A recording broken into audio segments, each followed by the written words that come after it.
Stayad. Alors d'abord, il faut revenir à ce que c'est que le voile. Le voile, c'est un symbole. Et un symbole ne peut pas avoir de lecture uniquement dans un pays. Quand il est un symbole, il est universaliste.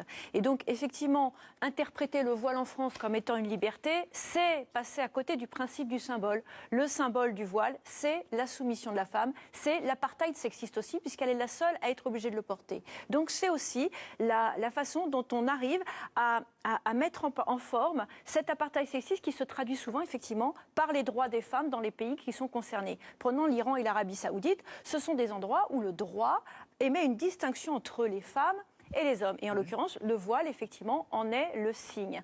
Et quand nos Françaises de confession musulmane décident de porter le voile, en réalité, pour moi, elles crachent au visage de toutes ces femmes qui se battent simplement pour avoir des droits que les Françaises ont acquis depuis très longtemps, que les générations précédentes ont acquis depuis très longtemps.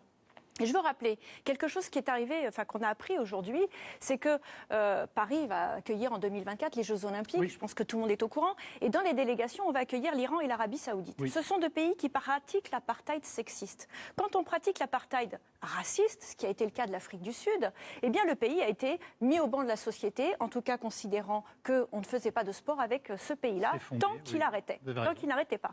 Eh bien finalement, on se rend compte que finalement l'apartheid sexiste n'est pas un problème pour les Jeux Olympiques depuis un certain nombre d'années. On continue à accueillir des délégations de pays qui pratiquent cet apartheid sexiste. Eh bien l'Allemagne, aujourd'hui, le responsable des clubs de foot allemands a dit « Nous, on ne pratiquera plus de rencontres de foot avec des pays qui pratiquent un apartheid sexiste ». C'est une très grande avancée.